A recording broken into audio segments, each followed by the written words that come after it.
Hi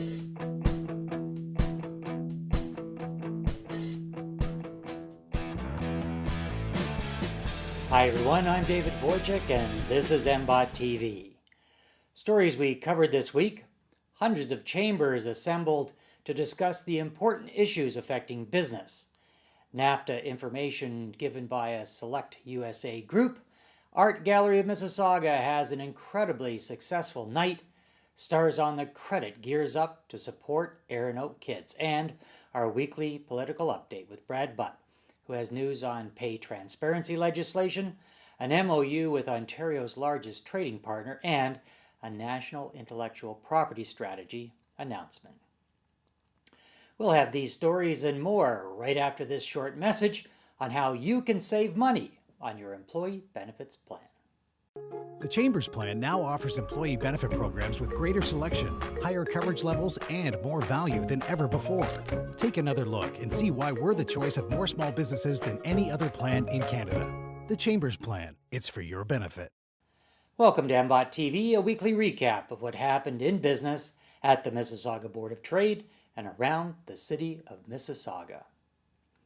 The Ontario Chamber of Commerce assembled in Hamilton, Ontario, to discuss and debate which resolutions should form the advocacy position of the OCC for the next 3 years.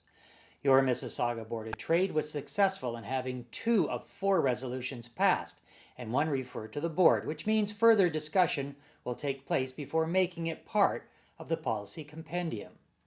One of the successful resolutions asked the provincial government to give a larger split of the excise tax on cannabis to municipalities to aid in the additional costs associated with the upcoming federal legalization of the substance. And the second resolution was for better cooperation between licensing bodies to promote the free flow of talent between provinces.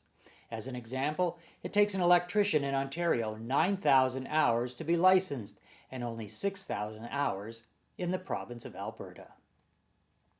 The Select USA program, sponsored by Pallet Vallow and CAI Group, presented an information-packed seminar on everything from organizing your company in the USA, how to select a location to set up your business, and a comprehensive update on NAFTA. The attendees received full value for the money as we try to understand how we can continue to trade with our largest partner in the era of the Trump administration. The Art Gallery of Mississauga had an incredibly successful night thanks to the generous sponsorship of Oxford Properties, who are the owners of the Square One Shopping Centre. The food was first class and the champagne flowed as art enthusiasts bid on amazing works of art, with all proceeds going to support the Art Gallery. The Stars on the Credit in support of Erin Oak Kids is gearing up for its annual benefit. Great food, creative cocktails, and top entertainment will again be part of the event. Councillor Ron Starr hosts the event at his home, now in its 14th year. Over 400 guests are expected to attend.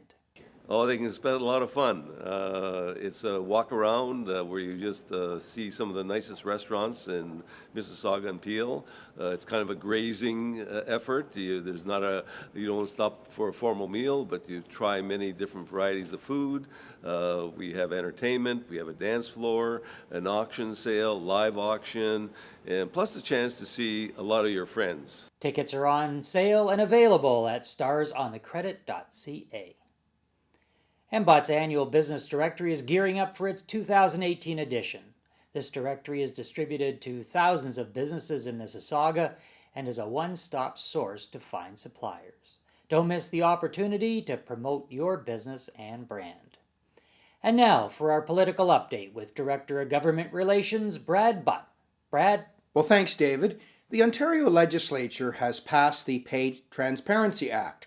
Starting on January 1st, 2019, Ontario will require all publicly advertised job postings to include a salary rate or range, bar employers from asking a candidate about their past compensation, prohibit reprisals against employees who discuss or disclose compensation, establish a framework to require larger employers to track and report compensation gaps based on gender and other diversity characteristics to be determined through consultation.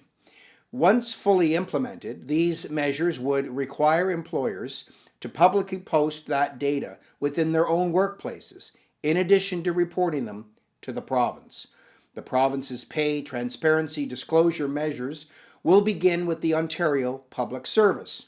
Following consultation, the proposed new rules will then apply to employers with more than 250 employees in 2020 and will extend to those with more than 100 employees in 2021.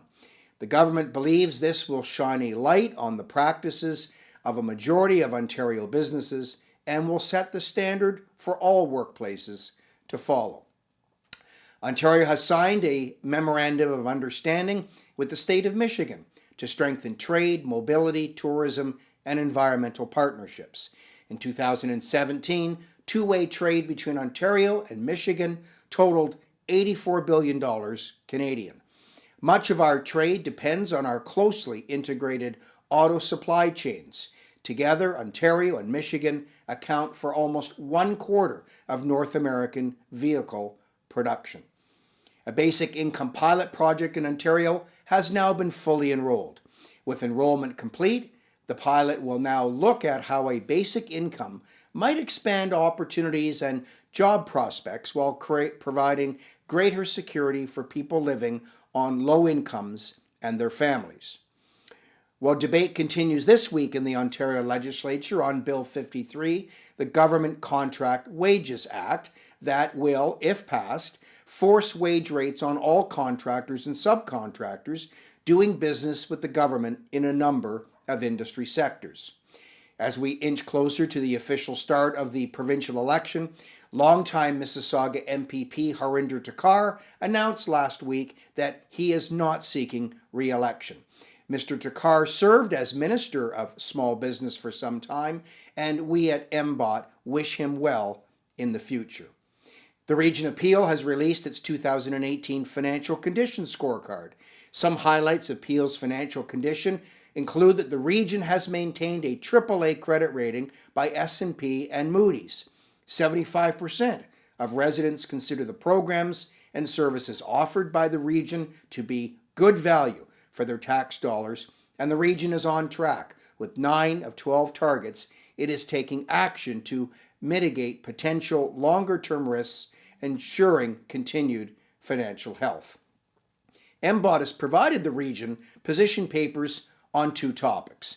In their review of the Retail Business Holidays Act bylaw, we have recommended Peel adopt the York Region bylaw to allow business openings every day of the year except Christmas Day. And MBOT has submitted a position paper on the vacant unit property tax rebate program, requesting Peel maintain the 20% credit for the foreseeable future. A copy of that paper is posted on our website. Federal Minister of Innovation, Science and Economic Development Navdeep Bains announced a new intellectual property strategy last week. The Canadian Chamber of Commerce welcomes the announcement of a comprehensive intellectual property strategy from the Government of Canada. There is a strong link between the economic benefits of knowledge capital and the protection of intellectual property. IP protections provide the legal certainty needed for innovators and creators to make high-risk, high-capital investment into the newest creative content, cutting-edge technologies, and next-generation medicines. Back to you, David. Thanks, Brad. And here's what's coming up at your Mississauga Board of Trade. On May 2nd, Membership Matters is at MBOT, a session for new members to discover all the great benefits that your Mississauga Board of Trade has to offer. Seasoned members are always welcome to stop by for a refresher. On May 3rd, an economic outlook with World Bank economists who will outline the impact of the federal and provincial budgets going forward. On May 9th, Good Morning Mississauga is at CHSI. Come out and connect with your MBOT colleagues. Book a speaker spot, or else can you make over 100 cold calls in just 2 minutes. On May 17th, Growth and Power presents The Mechanics of Success with Jamie Holmes, the mastermind behind the Master Mechanics franchise. On May 24th, join us for our last information session on our fall trip to South Africa. This trip only has 24 spots available. Learn how you can stop off in Dubai for a small additional fee. Also on May 24th, our Young Professionals Mixer is at Mindshare Workspace in the Erin Mills Town Center. On May 28th, Microsoft and MBOT team up to bring you an all-candidates debate in advance of the June 7th election. On May 29th, MBOT welcomes the incomparable Deanie Petty to tell her story on how she claimed her place as one of Canada's most recognized TV personalities. And save the date for our annual MBOT 9 Dine Network Golf Classic on June 20th at the Royal Woodbine Golf Club. Details about these stories and events are available at www.mbot.com. Until next week, this is David Fortune wishing you continued success in your business.